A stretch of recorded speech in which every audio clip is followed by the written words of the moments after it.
So we're good now. All right, CT, let's do it. Now we're ready. Yeah, welcome back, everybody. Cutoffs and coffee. James and CT here. You see, we've got our cutoffs, got our coffee per usual. And here, real quick, James, before we introduce our guest, which I'm stoked about today, I've been talking a lot recently about numerology, and I'm not sure if you're super connected with that, but numerology is any belief in the divine or mystical relationship between a number and one or more coinciding events, right? This is Cutoffs and Coffee, episode 11, all right? This is now August 11th that we're shooting this. It'll be out in a couple weeks. 1 year ago today, I was wearing number 11 when the Albany Empire won Arena Bowl 32. So all I'm saying is all these 11s are lining up. Scott is going to crush this podcast out of the park. So we are excited to have on Cutoffs and Coffee, episode 11, Scott Nealon. He spent 9 years with the Cleveland Indians organization. He's currently the minor league strength and conditioning coach, former Baldwin Wallace Jacket. Go Jackets, am I right? Go Jackets. And a former 2006, what was this, Avon Lake Legion teammate with coach and athlete and host James DiBiasio. Scott, thanks for coming on, man. Episode 11. How you doing? How you been? Let everybody know who doesn't know you, where you're at and what you got going on. I'm doing great. Yeah, thank you for having me. I'm excited to be on, and I appreciate you guys reaching out. And yeah, it's been a long time since that 2006 baseball team, but yeah, James and I go back, so I'm excited to be here. But yeah, so basically just right now trying to continue on with baseball during this this COVID situation, and fortunate enough that it's back, and we've been going for about a month and a half now. Started out beginning of July, so I'm at what we call a site 2, where we're preparing guys that maybe possibly get called up. We also have some developmental guys, so we're kind of working both ends. We're continuing to develop some of our young guys, but we're also trying to prepare some guys that if they get called up to the big leagues, so that they can go compete and help the big league team win. Yeah, man, I think we're all super pumped to have baseball back on. And it just didn't feel like summer and spring without it. So it's definitely good to be able to tune on the TV and watch the Tribe get after it, man. It's been an exciting season so far too. So you want to kind of dive in a little bit on like your day-to-day from a strength and conditioning coach, from, when you show up, what are some of the routines you take guys through? You mentioned that there's guys that are like, get a phone call, they're a phone call away, and that there's developmental guys. What are some of the different things that you do with either or of those groups? Yeah, I mean, so, first thing, kind of get in there, we start, talking as a staff, kind of what the plan for the day is, who's going to go where, who's taking BP when, who has bullpens, things of that nature. We just kind of start, making sure we're on top of that information. And then we start pretty much when the guys start rolling in, we know what they have. Preferably they get in, we take them up to the weight room, and we'll kind of start taking them through their prep routines. It's a little bit different. So with guys that are a little bit more developmental, a lot of them have a lot of physical goals that we're trying to improve upon this time. So, we'll have their individualized targeted routines that we're going to start taking them through. We can start working on their shoulder mobility or their T-spine mobility, hip mobility, stability routines, whatever it may be, in order to help them go out and compete to the highest level, and also accomplish some of the fundamental goals that they're working on when they get to the field. So I think that's something our organization's done a great job is really providing that platform for those guys to, it's not just show up, lace up the cleats and go out and play. There's kind of a hey, go see the strength conditioning coaches, go see the athletic trainers, start prepping for your day. It's not just a warm up to prevent injury. It's more of a performance aspect where we're going to get them through some movements so that they can go into the cages and fire right away. It's not just after 10 swings, I'm warm up now. It's like, no, we're ready to go. We're ready to start getting you into those movements that you need to be in to just be successful when you're working on your fundamental work. So would you say like what would a time spent as a, pro baseball player in that situation, how long are they there at the facility, and how much of that is like physical training in the weight room and how much of that is like skill work and practice? So right now it's a little bit different because there are some restrictions with how long we can be at the facility. So I guess I'll talk a little bit about that and then maybe compare that to what we would typically see in season, Sure. if that's helpful. So right now we have probably about a 45-minute window where we're going to get guys in and then we're going to start taking them through those routines. It's a little bit crammed, especially with the facility. We've had to move our weight room out to the concourse just to be outdoors and allow guys to spread out and keep space, that's the number one priority, is keeping them healthy right now. So we have about, like I said, 45 minutes, but that also mixes in with some training room stuff that they're going to go see the ATCs. They might do their quick treatments with there if they're feeling any nicks and pains. And then I'd say about, a good 20 minutes is kind of what we ideally prep for, to get them through a full warm up from, riding the bike or running around the field, just getting hot, and then going through an actual, like, we're going to hit soft tissue work, we're going to go through mobility, or we're going to go through stability, and then we're going to integrate it into some movement patterns so that you can just go right into the cage. So it's about 20 minutes prior to their fundamental work, and then they'll be pretty much in the cage on the field anywhere from, right now we're playing sim games, so it's a little bit longer, but I'd say it's about 3 hours that they're on the field doing their fundamental work. And then even post, we'll bring in guys and we'll kind of finish up their workout, whether it's conditioning. If we have any, a lot of high speed running, we're trying to get them to reach their targets, because we're only playing a 5-inning game sometimes during the sim game. So if we know that they have to reach certain volumes as a 9-inning game, we'll kind of top them off, is how we label that, with their conditioning. And then we'll also bring them into the weight room if they have to get a lift in that day. I think that's awesome. And any high school, middle school baseball player listening to this, like, rewind that, listen to it again, and hear how organized their intent is to get better on a daily basis. That's just what I was going to say, James. We have a ton of athletes who like, how do I get better? How do I get better? And, hey, you're hearing it now. Everything you do has intent. There's a purpose behind it, and that, it isn't always going to be the games that are going to get you better, especially in situations like we have now.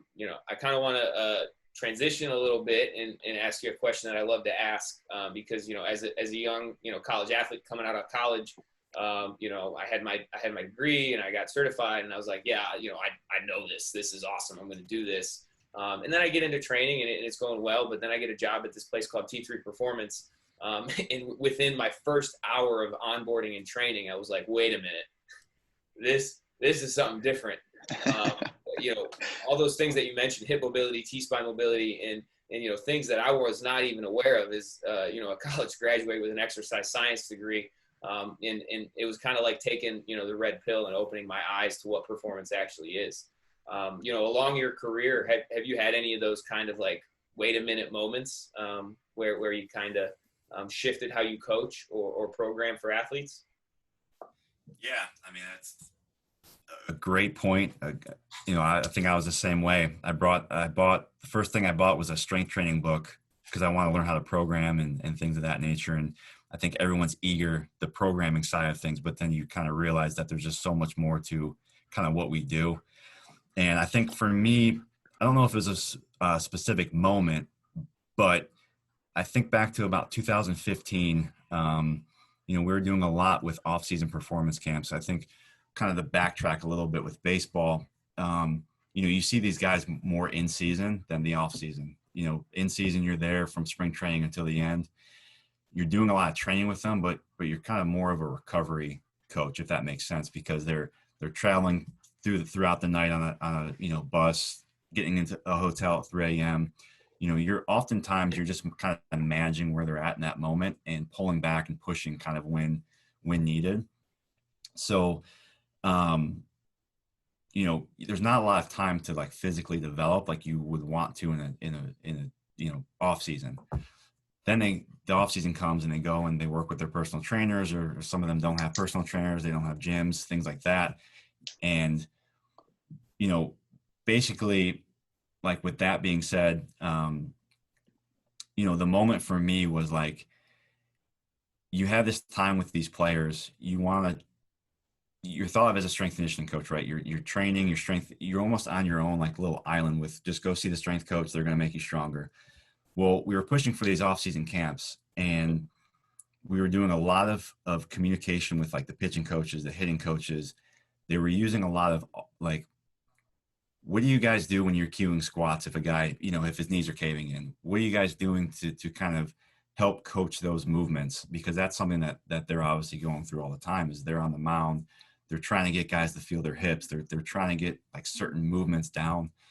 And we were doing a lot of like PNF stuff where we're using a band to kind of force them into you know, like force them into an inefficient pattern so that they self-correct and they force themselves out. So like if your knees are caving in when you squat, you're going to put a band on to kind of force them in so that they program themselves to push out so that they, you know, they prevent themselves from caving in with their knees. So a lot of that stuff we were talking with our pitching coaches, with our hitting coaches about, and it just kind of, for me, it became, I think we're just more than strength coaches. We're not just like the meatheads, like, let's get the guys into the weight room. Let's let them lift as heavy as we can. You know, it's more about like, let's get them to perform on the field. And however that we accomplish that through a group effort is really going to get these guys where they need to be. So I think overall that was kind of it for me, was just that realization of like, there's just so much more to kind of what we do as professionals with getting guys into these movement patterns, getting guys to perform. It's not just strength training, it's performance. You know, Scott, there's so many differences with the baseball athlete as compared to what I'm used to being having a football background. You know, football, you know, you're going to play Saturday, and then you know you're going to recover Sunday. You know you're going to do your heavy stuff Monday. You know, and that's real easy to program out because we have the same schedule every week for 16, 18 weeks during the season. How tough is it to program for athletes and to train athletes who, you know, have maybe a doubleheader and then travel overnight and then have to play again in the morning and then are off for 3 days? How tough is it to deal with all those variables? It can be very tough. You know, we plan so far ahead, and sometimes you kind of ask yourself, why do we even plan? Because you know there's going to be a rain out April, and it's going to, you know, force a doubleheader, and you're just going to be screwed up for the week and you know, potentially throughout the month. So it becomes very hard, but at the same time, I think just through the experience, you kind of learn kind of those days, and you almost have those routines, those programs in your back pocket where, you know, if a guy's scheduled, if he wants to get a good lift in, like if you know, Thursday, you know, it's going to be a prime day to lift these guys, and because they're going to have an off day the next day and they're home the following day. So they're going to have a lot of time to recover. When you get to that day, if the night before becomes a 14-inning game and we're getting done at midnight, and, you know, these guys are coming in the next day, like, man, I'm dragging after that game. You got to be ready, like right then and there, to say, okay, well, hey, let's scratch the lift. You know, let's go through, you know, your recovery routine. Let's go through, you know, some plyometrics. Let's just go through, you know, something that's going to kind of give you like what you need for that day, but it's not going to tax you even more and put you in the hole, if that makes sense. And a lot of it kind of comes through just communication. I think, again, there's several ways where we can kind of assess the athlete coming in, and, you know, with just keeping our eyes, we're, as strength coaches, it's not just, you know, we get the guys ready for the game, and then we're out there in a dugout, and we try to watch the entire game so that we can see what's going on. We try to watch what's going on during BP so that we can just kind of see and get a feel for what the guys are doing and how the guys are working and responding to the workloads, so that we can make those adjustments. I think that's kind of been a key for me is a lot of people who kind of come from outside of baseball, it might be difficult because it's such a long season. Like you said, you know, you're used to the 14, 16 games and then you're done. This is every day for 140 games. And I think people can kind of lose sight of that, where they're out there for game 120 and they're not in the dugout. They're not, watching it actively. So they don't get that sense of what's going on. So I think that's something that our organization especially takes pride in, is that just being able to watch the games, watch their work, communicate with the fundamental staff on what they're seeing as well, so that we can make those appropriate adjustments when necessary. Now, like getting a lot of what you just said is like you have to know the athletes you're working with. You have to have a good relationship with them to be able to understand, like, when they're saying one thing, but really they're like expressing another thing. And through that, like, do you have any, is there any technology? I know that like NFL teams use like trackers in their players. Is there anything out there for like baseball guys that you rely on, or with I guess a smaller team, but is it kind of you trust your gut? Yeah, so it's come a long way in that aspect. So right now, a couple things, we do some GPS monitoring with guys, so we know their high-speed running yardages. We know kind of their swing volumes. We know their pitch counts. What's things the like highest that. speed you've seen? That's interesting. Ooh, yeah. The highest speed. We have guys at max speed just over 20 miles per hour. The tough thing is like, depending on when we've gotten that, we've captured that. Because as you know, with baseball, you're typically not reaching high speeds unless, honestly, because when you start rounding, you're probably on your way to second. You're probably getting it to max speed. But more often than not, guys really aren't touching that max speed too often. So it kind of just depends on when you capture it. But at some point, we're probably going to get it, whether it's in a practice session or even just like one of our top off sessions where we're saying, hey, your goal is to try to get to max speed. That's kind of the fastest that I've seen. I haven't been using it as much as other coaches have, so I'm sure there's maybe some higher ones out there. But anyways, to go back, that's kind of the one area or one piece of technology we use on a daily basis to kind of we'll compare that. What they're going through that previous day in a short 5-day span compared to like a typical 20-day span. So we can kind of see, acute to chronic workloads. So we can kind of tell if a guy's, too far outside that training zone or he's underprepared, so that we can give him the best means of training for that day. And then, like, are there different active recovery styles for different guys? We get to work with a lot of really good college baseball players at T3, and there's some guys that would prefer to do like deadlift on the day after they pitched as a part of their recovery day and kind of go heavy. But then we have guys that like get sore after 2 days and they'd rather do more of a mobility and kind of like an active warm up / their band work and their cardio that day. Yeah, and that's with the population, I work with primarily older guys. A lot of them have their own kind of routines, the things that they like, the things that they've responded well throughout their career. By the time they get to AAA level, they kind of understand what works well for them. So we see it all over the place. We see guys the day after, they don't pick up a baseball, they don't run, they don't do anything. That's kind of their day to recover, and they might go through some like light mobility just to kind of get the blood flowing, but they kind of view that as that this is my day off. I'm going to recover and then we're going to get after it the next day. Other guys, they like to use that day where they know, okay, I'm not going to pitch until, another 5 days. So let's get after it a little bit. Let's load up the trap bar and kind of move some weight around. And I know I'm going to have time to recover.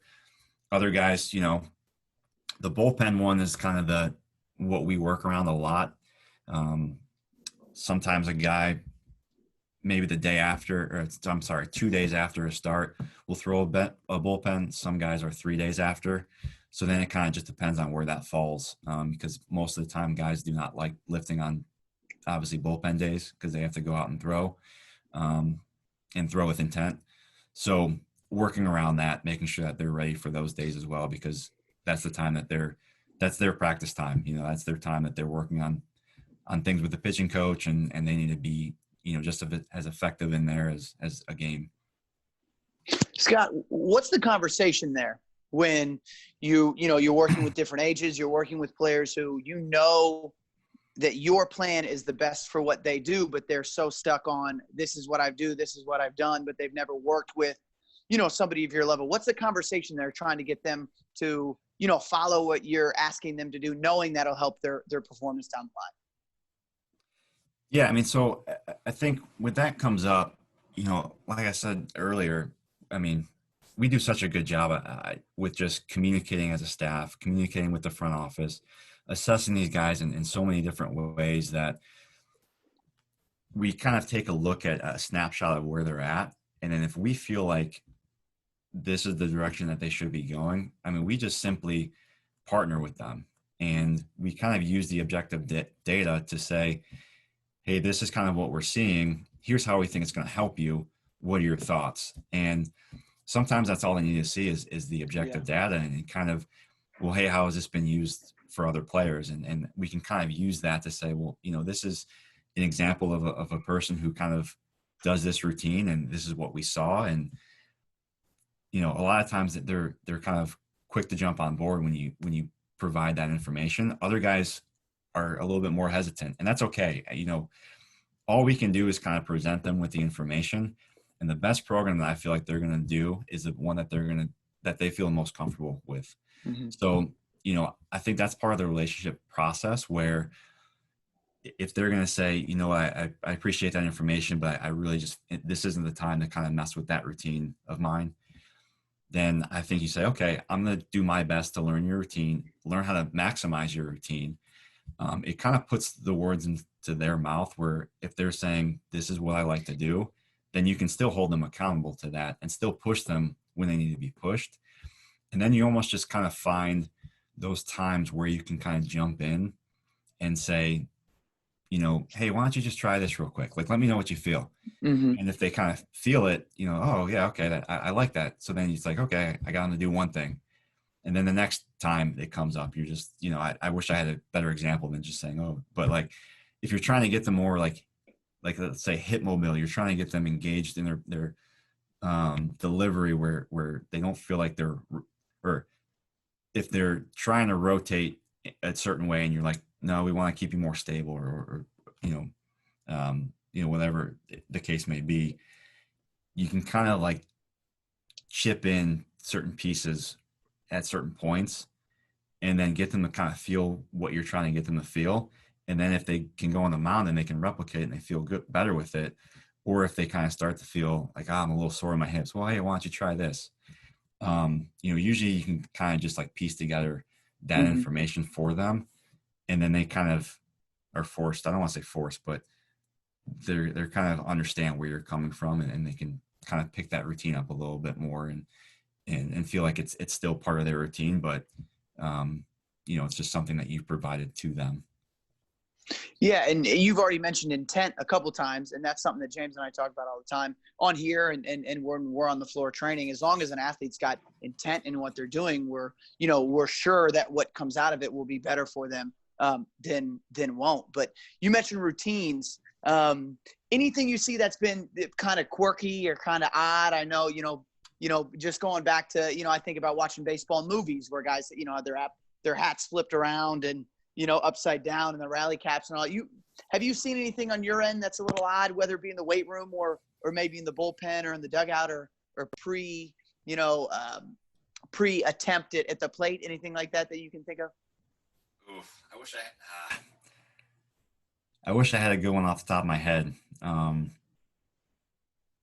I've seen a lot of things with nutrition, which is really interesting because you think about going out before a game. Like the last thing you want to do is like one guy always had to have like a hot coffee. It's like July. He would always order a coffee. It would be delivered to the stadium. I mean, hey, don't get me wrong, coffee's great, yeah, right. But he it was more so because it was like a macchiato type. Like it wasn't like straight coffee. It was just like this, creamy, foamy. And it's just kind of like he always had to have it. And anytime we got into a town, the first thing, pull up Grubhub or whatever, find a delivery to get it to them. And it was just kind of became comical because you're just like, Right. hey, we're out in the middle of nowhere. There's no Starbucks. He's like, I'll find a Starbucks. Don't worry. And it's like, Yeah, okay, yeah. Dunkin' Donuts might be just as good. So, get that in there. But yeah, I mean, it's a lot of guys, they just kind of, they had their own like little quirks with that, with those types of things. I wish I had a better one for you. Maybe if it comes to me throughout the podcast, I'll bring it up. But yeah, definitely with a group of baseball players, if you got 20 athletes in a room, you got 20 individual people. oh yeah, Right. It's not like a football team. And you, Scott, you played football and baseball in college. And CT's been in the locker room. That's what CT did. He catches footballs. So it's definitely a different dynamic in the locker room. It's definitely a different dynamic in the weight room when you're communicating to this group. Does that football coach in you ever kind of come out when you're in the weight room and you're like, man, these guys just need to get after it today? Or do you ever have to like fight that back because of the, in season versus, off season training? Yeah, I mean, I'd say it's definitely a little bit different in season versus off season. I mean, it's just the kind of routine of baseball. I don't want to say it's dull, but like, it's just, I guess I'll say when guys come into the weight room, it's not like you have 10 guys coming in all at once. We're going to turn on the music. This is the workout we're going. It's kind of like one guy trickles in and then you're working with him and then another guy trickles in. It's kind of just more like spread out. So, in the off season, you got the whole team walking in, you shut down the music. Hey, this is what we're going to do. Let's get after it. We know that this is all we have to do today. We're not playing baseball because it's an off season camp. Like, let's crank up the music and get after it. So that's what I do enjoy going out to our performance camps, because you kind of get back into that environment for sure. Is that kind of what it's like in Arizona during spring training? Or is that a little bit of both in terms of like what you're trying to do with the guys then? It's a little bit of both. Are you talking about just in terms of training? Yep. Yeah, so it's a little bit of both. I mean, spring training is a unique time because you're using that time as they come in. You're assessing them. You're seeing where they're at physically. Some guys are ahead of schedule. Some guys, unfortunately, a little bit behind for whatever reason. Whether it's they played winter ball and their baseball went on a little bit longer and they needed some time to recover. Whatever the case may be, we get a snapshot of how they're coming in. And then some guys are ready to go, but we're always going to ramp them up slowly. So, and safely, I guess you could say. And then, once the games kind of start, that's kind of our target date is we know we have about 2-3 weeks to get these guys ready before the games. And then we'll build them up, ramp them up. So there's a little bit more of an off-season type hybrid with that. And then it's almost just kind of like once the baseball work picks up, our S&C work's kind of falling back a little bit because it becomes that in-season shift where we need to make sure that they're recovering and they're just ready to play, back to back. Scott, do you notice a difference in consistency and, let's say training pace and tempo with guys who, are one phone call away, a day or two, an injury away, as opposed to guys who, are getting in there, who are in there kind of for the long haul and need some development? I mean, is there a big difference between the two of them, or is everybody at that level kind of on the same page when it comes to their training? It's a little, yeah, that's a tough question. And if there is a big difference, is there a, what do those look like? It's funny kind of seeing the developmental process of just these guys as professionals. When they get to a certain age, it's just like it clicks where, I mean, I think if you guys played high school baseball, like James, I know you did, you strike out and you're just angry and you're like, the world's over. And professional baseball, you just get so many attempts. I mean, it's just one at bat out of, 400 or 500 in a season. I don't even know if that's accurate, but it's just, there's still these younger players that come in and they still just let kind of the baseball affect their work. So the game ends, they don't have that like shut off. Like the game just ended, it's over with. I still have to get to work and there's tomorrow. Where, older guys, it's kind of like they just need that like 5 to 10 minutes to kind of cool down. And then you can just talk to them like nothing happened. For the most part, if guys are in a slump, there's obviously a little bit of anger and frustration, and it can then kind of affect their work. But I think that's kind of like the biggest thing I've seen is working with this group here.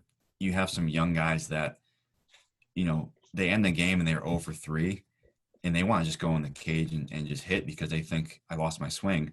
Whereas an older guy, same thing happened. He kind of, funny actually kind of just did just happen where the guy's like, didn't get much running into that. I struck out 3 times.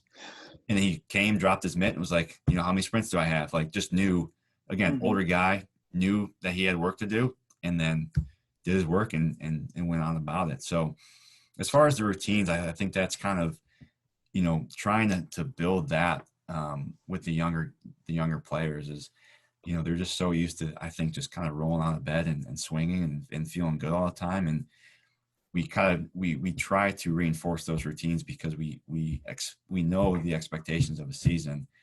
We know their backs are going to get fired from being hunched over on a 12-hour bus ride throughout the night. Like we just know these things are going to happen. So the more that we can get them onto these routines that are not only just going to help them individually, but kind of help prevent some of these things that we commonly see among baseball players.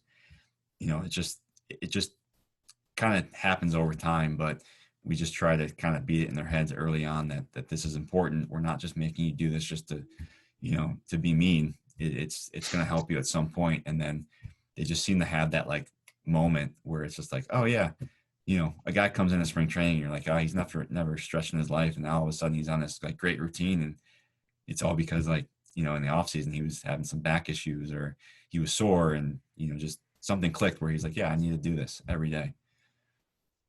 With baseball being like you could call it like a transient population in terms of players, being traded, moving up and down.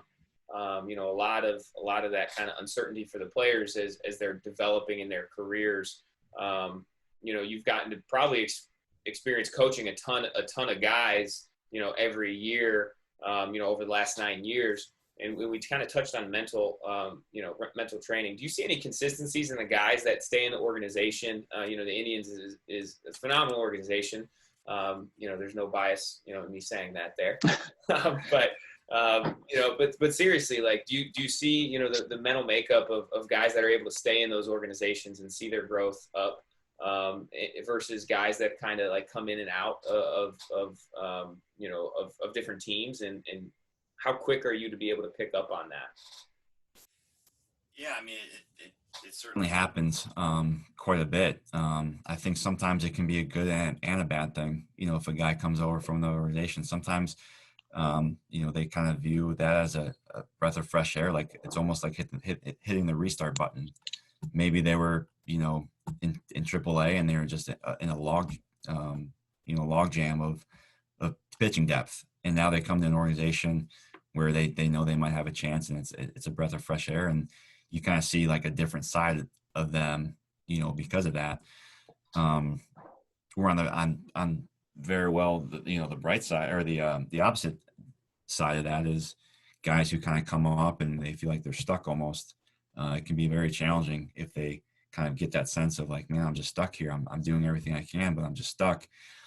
So it's really just kind of trying to keep them as engaged as possible, giving them those targets to kind of, hey, these things are going to help you. Here's what we can do, and kind of let them lead the conversation and partner with them in those. And I think that's, for me, that's kind of come a long way, for me is just kind of leaning on the athlete to kind of let them tell me what direction they want to go in and what they're feeling. And then it's kind of my job to kind of maybe help steer them back on track if we feel like they're off track, or help keep, driving down the path that they're on if they, want to continue to work. James had just mentioned some inconsistencies in the sport.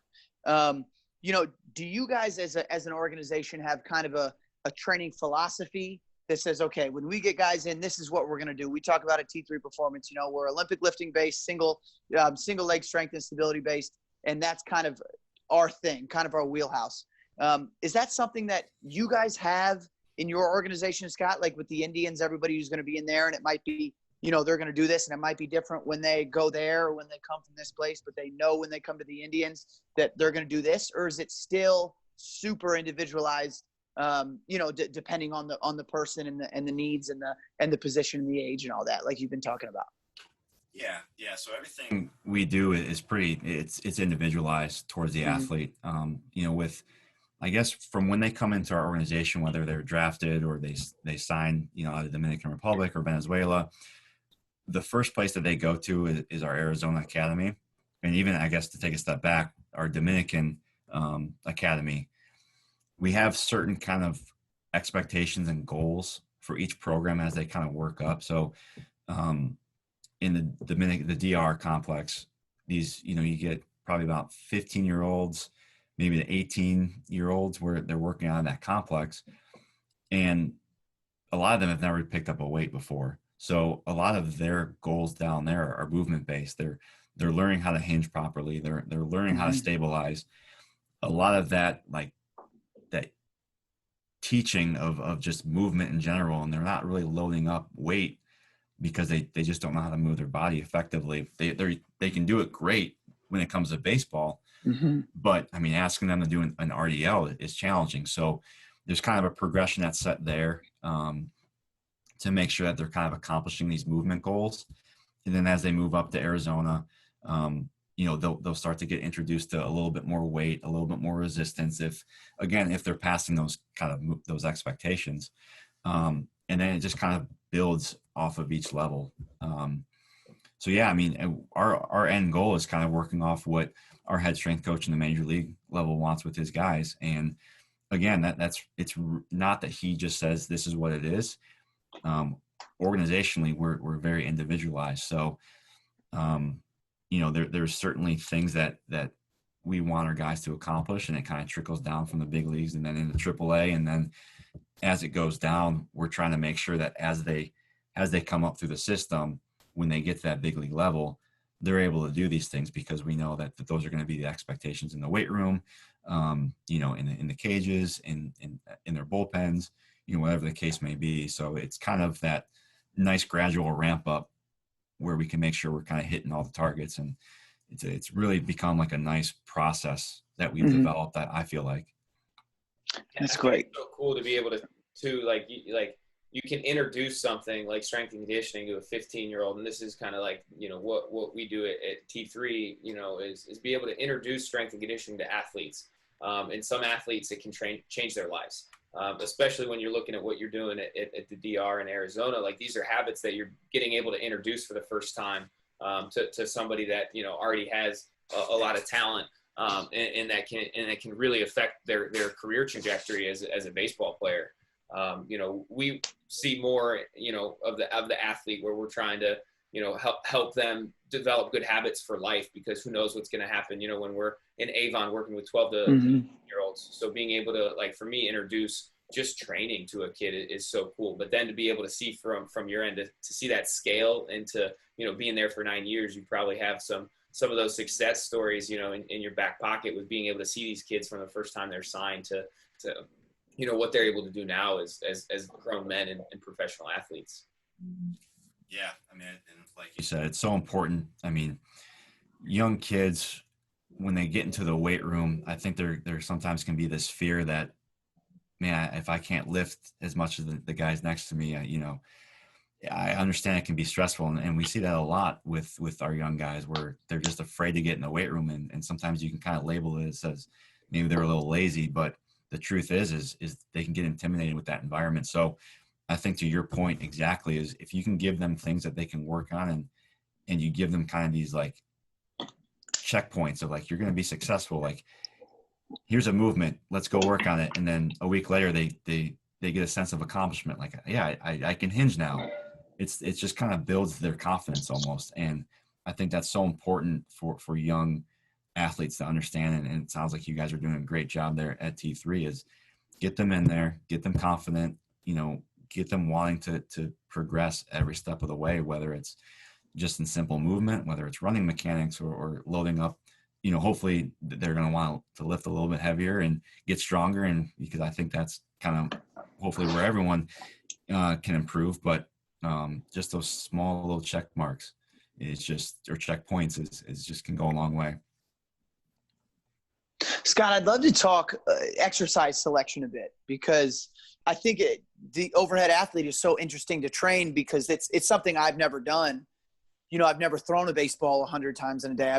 I've barely thrown a football, what I've done my whole life 100 times in a day. So I don't know what that feels like to have that consistent overhead motion. Do you have favorite exercises, or just kind of a couple things in the tool belt that you go to often when working with these athletes? And if you do, what are those, and what do those look like as far as, sets and reps and times of the year and all that kind of stuff?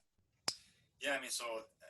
Anything we try to do lower half wise, I like to give them both a bilateral and then a unilateral movement. Sometimes we split those into days. A lot of times with starting these guys off with trap bar deadlifting, that's kind of a go-to for me, at least, just because it allows them to kind of load up, but then we can safely get them into these positions. Straight bar deadlift is great, don't get me wrong, but just as you guys know, if you guys have taught it, there's so much technique and time involved. And sometimes when we get these guys in spring training, we just don't have that time. So getting them into that trap bar deadlift kind of puts them safely into a better position, and then they can still kind of load up. And then, we try to mimic kind of what they do on the mound or in the game with the unilateral movements, with whether it's rear foot elevated split squats, reverse lunges, split squats, anything where we can build up their lower half capacity with unilaterally. It is kind of where we start from a lower half standpoint. Upper body wise, I don't know what your guys' take is with like barbell benching. We typically just stay away from it. I personally, I just love I shouldn't say love, but I just like the way the dumbbells, you can just make sure your shoulders are in a better position. Landmine pressing is another one. You can make sure your shoulders tuck, your scaps back. Anything where we can effectively put their shoulder in a good position, we're going to go after, very frequently with their upper body work. Anything overhead, shoulder pressing, dumbbell pressing, if we program it, it's not much. It's more of just providing some stability, where we'll do some like kettlebell, like bottoms up presses. Again, that's not for shoulder strength. It's more for the stability aspect of things.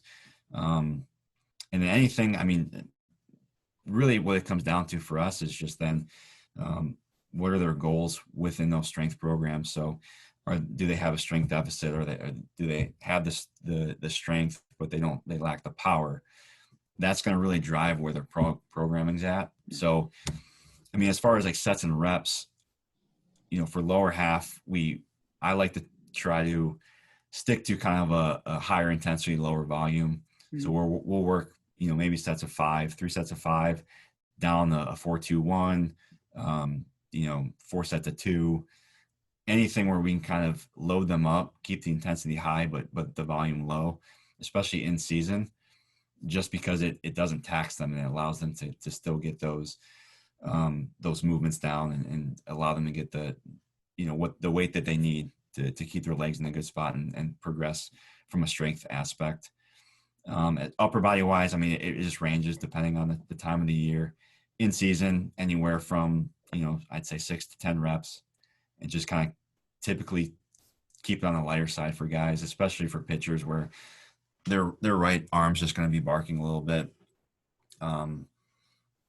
We'll try to get more stability, like I said, with their upper body movements. Might throw in some Bosu push-ups just to kind of, again, get them through that range of motion. Maybe we work in some tempos where they're controlling eccentrics down. Like I said, there's various ways that we've trained guys, and it's kind of dictated by like really what we're seeing from an assessment profile. So it's enough to get these guys can get jacked. Yeah, Is that's my right. I've seen a couple of them. I've seen James is there, you know, and James has worked with a couple baseball players who are jacked, and it's always what I'm wondering when these guys are playing. I'm like, man, are they training to get Yeah. jacked, or just to, you know what I mean, or just to Yeah. be able to rotate? So that's good to hear. Yeah, and primarily just to rotate, but Yeah, we you know, baseball's funny with body types. I mean, right. you see these specimens, but then you also probably would never guess that that guy was a baseball player and at the highest level. So Right. this baseball is a unique sport when it comes to body types for sure. Mm-hmm. Yeah, and I think like that upper half development for me has always something that I've gone back and forth on guys that need to put on mass. You know, so it's like, hey, yeah, I want to be able to gain weight everywhere. The lower half to me is, you know, it's a little simpler in terms of what we can do and what we can't do. Involving the scap complicates things in terms of like, hey, if you want a bigger chest, just bench. Well, maybe we shouldn't do that. You know, we typically we don't barbell bench, you know, our baseball guys, just because, again, you know, we love the control of that scapular movement on the dumbbell. You know, what are some of those safe exercises that you go for, you know, in terms of like a hypertrophy upper body? You know, do you just kind of hammer away at those, you know, bottoms up kettlebell presses, or is there something you add for those skinny dudes that need to gain 15 pounds so they can throw harder? Yeah, I mean, we will dumbbell bench press guys, and then, you know, I don't think we're hesitant when it comes to kind of loading them up with that. I mean, we've had pitchers, you know, working up all the way to hundreds before, and it's, as long as they're doing it, you know, safely and effectively, and they're not trying to crush it when they know they're gassed. And you know, I think providing some rows as well to make sure we're kind of evening out, I guess you could say. You know, there was kind of always that theory of like a 2-to-1 ratio between pull and push. I don't know, you know, I think we've kind of moved away from that a little bit, just because we kind of know a little bit more about really protecting the shoulder from just an overall mobility, stability standpoint, and just making sure, I mean, weighted balls have come into play, proper, you know, just knowing throwing programs. Like, there's just so much more in terms of arm care health that, you know, bench pressing isn't the sole, you know, culprit, I guess you could say. So, Dang. yeah. So, you know, as long as we're kind of allowing them and periodizing it appropriately, you know, we'll throw in bench press there, along with some rows, and you know, really just kind of whatever volume they can handle, as we periodize and as we progress. You know, we're going to continue to kind of push that with guys who need to gain weight and gain strength, because we know upper body strength is important. I mean, you're going to work up the chain from the ground through your core. It's got to come up through your upper body at some point, and we just know that the stronger you are throughout your entire body, you know, the more effective you can truly be. Now, where do you stand on bicep curls? Probably the most important exercise, you know, that we can Thank talk you for about asking. on cutoffs and coffee. Mm-hmm. You know, what kind of, like, do guys crush arms? Like, because, you know, one guy we know crushes his arms, and he was a very good baseball player for a long time. Like, is that just kind of like a per guy? Like, some guys just like to hammer arms, and some guys, you know, stay away from them. Yeah, that comes down to personal preference. You know, if you guys remember Yandy Diaz, biggest biceps I've ever seen, and he would just sit in the weight room nonstop and just pump up biceps, and I loved it. But yeah, I mean, it's all going to be individual based. I mean, I think, you know, sometimes it's like, oh, you're going to do biceps, your shoulders are going to get tight. It's like, I've been doing biceps my entire life, and look how big my arms are. Like, it's just not gonna, you know, unless you're just sitting in there nonstop, you know. But I think, you know, 3 sets of 12 isn't going to kill anyone. So, yeah, as far as arm care and all that, you know, biceps, triceps, forearms, you know, we're just going to make sure guys aren't overdoing it to where they become so fatigued, especially like prior to throwing. You know, that's more of a post, before they hit the town, they're gonna go do some bicep curls. So Awesome. I can appreciate a good party pump if anybody can. Yeah. You know, so I have always been interested in working with baseball teams, learning that, like, yes, there are weight room guys. You know, there are guys who just love to be in there and love to push it, and because again, I mentioned earlier, I don't have that experience. So I'm not sure how an athlete feels after a game or how a baseball player feels after practice. So I'll always ask the baseball guys, like, hey, man, where are we at? How do we feel? And you'll get, 50-50, let's say half of them say, pitchers are pretty worn out. We threw a lot. And then you'll get some of the guys who say, hey, man, it doesn't matter. Like, I'm ready to squat heavy. I'm ready to get after it. So, I love to see that. And you had mentioned, just players being, individual and quirky and training being different. And that's so cool, I think, to be a coach, to, be challenged in that position, to be able to have to, navigate in and out player per player, day per day. Because that's got to keep you on your toes, and that's got to keep you engaged. And that's got to be tough to do over, like you'd mentioned, 6 months, 8 months of a season. Yeah, I mean, certainly, after, the month of May, it's funny, guys will always kind of come in and, hey, I want to stick to my off-season routines. I want to lift, 4 days a week. I want to do this. And you're just like, okay, come talk to me in June. Like, let's see if that's the case. Right, and, right. They always just kind of, at some point, it just catches up to them.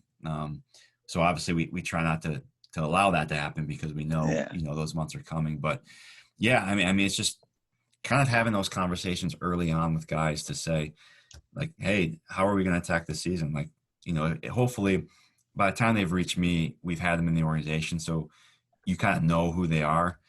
You're going to read the past reports on them. You're going to read their history. You're going to talk to them and know kind of, again, who they are. So if it's a guy that constantly gets that, hey, he needs to be pushed a little bit, he needs to be pushed a little bit, or, hey, he needs to be pulled back a little bit because he's that guy. You have a pretty good idea going into the season, kind of who they are and what they're going to kind of attempt, I guess. And then it's just talking to them, allowing them to determine kind of what they plan, what are their goals, what do they want to accomplish in the weight room. Let them drive that conversation, because they're going to ultimately tell you, hey, my goal is to stay healthy. Hey, my goal is to get stronger because I want to have a better OPS. They're going to dictate kind of what they want, and then it gives you kind of that firing power, so to speak. Come June, hey, remember, you said you wanted to get your lower half stronger, like, you haven't lifted in a week, like, what's going on? It kind of triggers them to say, yeah, you know what, I did say that, and that's something I do want. And you're almost kind of, I don't want to say like you're using their words against them, but you're just holding them accountable to kind of what they want. And just, again, having those conversations. I keep notes on every player I have, and conversations that I feel like at some point I might have to go back and look, at those notes and say, yeah, this is the conversation we had back in April. These are conversations we're having now. Certainly things change. So I don't want anything that ever what's said in April to be dictated in August, because certainly things change. You have to constantly adjust, but that's kind of how I like to navigate those conversations and push those guys in terms of, if they are the guys that are going to kind of try to get out of work, or if they're the guys that always want to get in there. You have to be aware of both. I think the guys that you have to pull back are often a little bit harder to coach, just because it's hard to tell a guy not to work. But, at the same time, if they want to get into the weight room after we got in at 6 a.m., you're just like, man, this isn't the best time to do this. Like, Right. Let's pump the brakes a little bit. So it's just building that relationship with the guys, showing that you care about them, that you like, hands down, I care about you. I'm here for you. They're going to return that favor. They're going to put their trust in you. And then from there, it can be a hard conversation at times, but I think at the end of the day, they're going to respect you more for looking out for them and kind of sticking your neck out to say, like, this isn't the best time, or, hey, we need to get going a little bit. Yeah. Well, yeah, that's excellent. I don't want to take up a ton more of your time. Got a couple more here that I want to go through. Fire away. And then unless James has got anything, we'll let you go in here soon. Let you get going here soon. But for our baseball players who are listening, for our baseball guys who are watching, you've seen guys make it and you've seen guys play for a long time and not make it. What do you see as the biggest difference between those guys? What does it take to get where all these guys want to play? You know, what mentally, physically, what does it take, you know, to be the guys who make it? What do you see consistently with those guys that you don't see in the guys who don't make it? I think that's a really good question. You know, unfortunately, a lot of it's just kind of timing and luck, but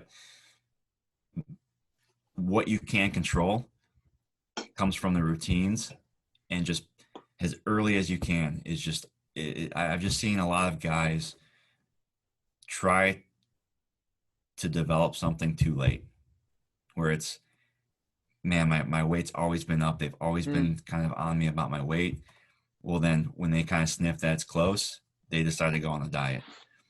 When they're deemed as not going through their full routines to you know, work on their mobility, to then translate. And if they, like, I don't believe in mobility, that's a thing. Guys just don't, they think it's just stretching. They don't see how it can help them. Our job's to kind of help them realize that those things do help performance. Yeah. And I think it's just oftentimes it's kind of like too late.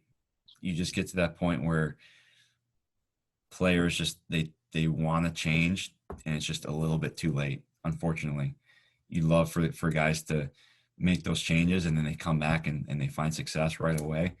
But unfortunately, sometimes you're just a year late, you know, and that's why we try so hard to work with them early on to get them to value some of the things that we're trying to do for them. I mean, again, it's for them. It's not, we're not just doing mobility drills because we're supposed to be saying do mobility drills. We're making you do, or we're asking you to do things that are going to help you specifically with your goals based on all the information we're gathering. And a lot of times it seems to be the things that they know would help them and make the biggest difference, but they're just so stubborn in the position they're at, in the place that we're at. We've got James and I have college athletes that we work with who, you know, going into their senior year, it's the time where they should be pushing the hardest and should be showing up the most and being the most consistent and having the most intent in their training. And they just fall back to default, and they know they should be there, and we can tell them as much as we want to tell them, and then they just still won't show up. And we don't want them to have the regrets. That's why they're telling them that, right? Because that's why we are asking you to do it. We're not doing it because we're trying to hurt you or we're trying to get you here more so we make more money or anything like that. It's, we're actually trying to help you so you don't regret that. And I think that's so important for people to hear, is do what makes you the most uncomfortable the most often, because that's more than likely what you need to help you get to the place that you haven't been able to get to yet. So I appreciate you touching on that. And I do want to ask this question, and then James, you can answer this too, because I was having a conversation with Kenny Pearson, who's a pitcher of ours at T3, one of our coaches, awesome guy. He's out playing right now. He's the man. He had made a post a couple months ago about basically the athletic ability of baseball players. And I love asking baseball guys this, and you guys both being baseball guys, and, you know, both guys seeing baseball players actually be athletes, right, and do things athletic. Kenny had said he believes that baseball players out of all sports are the most athletic players, and what they do can roll over into basketball and football and hockey and whatever sport they want to play. Where do you two stand on baseball players being the most athletic players that there are out of all the athletes? James, go ahead. Yeah. Well, you know, here's the thing is, I think that, like, for any other athlete to step in at home plate and to see 90 for the first time, and understanding that there's a lot of guys that throw a lot harder than that now, that is probably one of the hardest things in sport to be able to do consistently over 162 game season. But like looking at like, okay, well, so that like that in itself then allows you to do other sports at some, you know, above average level. Mm-hmm. But it's not the same as, you know, taking, you know, somebody who's a wide receiver in the NFL or a guard in the NBA, and having them be able to go into one of those other sports. I just think there's so much to baseball that demands like rotational power and all those demands that translate to other sports so well, that you can have as a baseball player, like some success in those sports, but you can't achieve some of the accomplishments that some of these guys are just absolutely savages in the sports that they play. Like not too many guys, on a baseball field want to go suit up and play tight end. But I don't know. It's right. Scott, what do you think about that? Yeah, no, I think that was answered very well. I had to think about it because I don't want to, if any baseball people out there, I'm a baseball guy, so if I say they're not athletic, but right. I think, James hit it right on the head with, it is very hard to step in to the box, and it drives me crazy if I'm around friends and they, oh, what were you swinging at? Like, just watch some overlay footage of, a curveball coming out of the same spot as a fastball and just moving. It's hard to do. And fortunately, I've still been able to play catch with guys, and I've been lit up from pitcher. I played, Division III college baseball. The ball's it just moves. It's quicker. It catches up on you. There's just something to be said about that. And I think that's, again, is that athleticism? I think it's more skill. So, like for Michael Jordan to kind of do what he did, to come over to baseball and do that, I think is amazing, because I think it's such a hard skill set to pick up. Now, as far as a baseball player going to play one-on-one with Michael Jordan, like again, when we go back to body types with some baseball players, like it's amazing to see some of these guys move and wonder how they can throw 99 miles per hour, but they just can't move. You probably ask them to shoot a basketball, it looks like they're shooting left-handed. Like sometimes they're just not the most athletic, but which hand do I hold the ball in? Yeah, right, exactly. I throw this one. Yeah, we do some of the performance testing we do with like agilities. It's just a lot of it's just so technique based, because we just have to clean up their technique, and just because they're not used to it, they're used to throwing the baseball and hitting, and they become so dominant in that one-sided rotation that sometimes we have to kind of even them out. And it's not a bad thing if we get the football out and let them throw it around, but we also kind of hold our breath. I think one thing that I try and tell parents, and we just held our tryouts for our travel teams, and it was awesome. Great turnout. Got a lot of, got in front of a lot of good athletes, and we're excited for that, T3 Elite program. But I got to talk to the parents for a little bit about what we do on the training side, and what I said to them is the game itself in baseball hasn't changed that much in the last 100 years, but the athletes that play the game has, and that's in our control in the weight room. So what are you going to do about it? And, we've seen more over the years, baseball players coming into the gym, and it's awesome, and I love it. Mm-hmm. And, I'm a football guy too. So being able to have those two dynamics in the gym has been awesome. But it is different, and there's guys that on the football field can do different things, and then there's guys on the baseball field that are just, it's incredible with what some of these guys can do, and the physical bodies that, more guys can dunk right now in the MLB than 20 years ago, which is and the reason I ask, I have always said I think the hardest thing to do in professional sports, and I said this when we talked to Coach Bob Beck, is to sit in a batter's box, in front of thousands of people, and try to take a wooden stick and hit a small baseball being thrown from a guy who's not trying to let you hit it. It just seems impossible to me. It's one of those things that I couldn't even imagine stepping up and trying to do it. I think the second hardest thing to do is in professional sports, and I'm not even sure I can say this, but is to go to the bathroom once you have full football pads on. Head to toe, you're spatted up and you've got wrist straps. And it's impossible. It's nearly impossible to go to the bathroom. But I would still rather do that. I'd do that 100 times before I could step in the batter's box. So, Scott, to wrap up, man, so we've talked about a ton of things: individualized training, intent in training, communication, what it takes to play at the highest level of baseball. What do you think we are missing in the strength and conditioning industry? I think it just kind of goes back to how we're training our youth.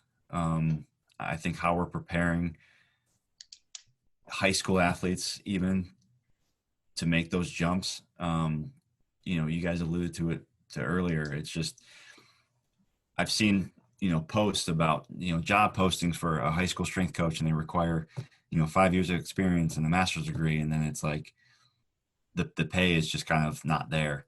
You're just not going to get quality coaches, or I shouldn't say you're not going to not get quality.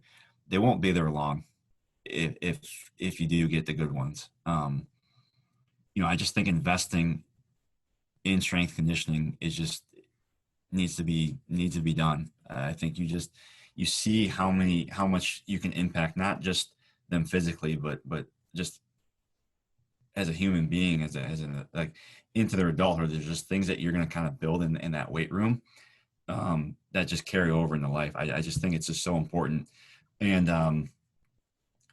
I just think that from that, making sure you're getting into working with good coaches, investing in your kids. I understand money is kind of an issue, but, partnering with, I've seen, young kids get a group of 10 guys and they go into a weight room and hey, this is what we can pay you. And a strength coach is going to work with you. Mm-hmm. You just kind of have to find the right ones. And I think just networking and reaching out to people who can at least help you, provide you with some kind of guidance early on, if you don't have the time or the resources to get into a weight room. I think the one great thing about our profession is a lot of us are open books. I mean, I think we take a lot of pride in helping each other out. And I don't know many strength coaches that if a parent of a kid who wanted to help, if they wanted to develop their kid, reached out and said, I just need some direction. I just don't know many strength coaches that would say, no, it's not worth my time. Like, they can at least give you some guidance. So I just think, for the youth and for any parents that may be listening, just networking and finding who those strength coaches are. And I think T3 is a perfect example where, the development of the kid is valued. It's not just, hey, let's get them in here, let's work them through some things, and then we'll get them out, and then that we'll be done with them. It just seems like you guys are as invested in them as they should be. So, I hope that answered your question. I kind of rambled there, but no, that's great. I think it's so important. There's just such a big difference when we see, a 16-year-old who's had training versus a 16-year-old that hasn't had proper training, I should say. So, just start off early, and it doesn't have to be weightlifting. It can just be footwork drills and movement, stability, things that you can do around the house to just fine tune your movement skills. I think it goes a long way. We know the values of long-term athletic development, and it's just invest in your development. Even when the gyms close down. Yeah. Even when you don't know where to go to a gym, invest in yourself and find a way to make it happen. And we learned that lesson, a couple months ago. And I think that ties it into, our first podcast and what we talked about on the first one. So that was awesome. Scott, thank you so much, man. Where can people find you? People want to hear more. People want to see more of your stuff. Who want to follow you. Where can we find you? Yeah, I mean, so on Twitter, feel free to reach out to me, direct message me. As I was talking to you guys earlier, I'm not a huge poster. I'll retweet and make several comments, but if people want to direct message me and ask me any questions, I enjoy talking to people who are asking good questions and want to learn. Like I said, I'm an open book when it comes to that stuff. So my Twitter handle is SNEA, SNEA 42. So yeah, give me a follow and awesome. And feel free to reach out. And I'll help out in any way I can. Awesome. Well, we'll have to hit some bench and bicep curls soon. Yes. So we'll link up and get a lift in. I need it. the football crew, so but baseball players, you can do that a little bit too. We'll throw some rotational med ball slams in there, right? Absolutely. There you go. No problem. Yep. Absolutely. Yeah. So thank you so much, man. This was great. Yeah. You know, go Tribe. Go Tribe. Thank you guys very much for having me. This was awesome, and look forward to connecting with you guys and keep this conversation going. Absolutely. You got it, man. Thanks again, Perfect. Scott. Everybody, thank you so much for listening. Give Scott a follow. Cutoffs and Coffee, episode 11 in the books. Thank you. Thank you. Thank you for listening, and we'll see y'all soon.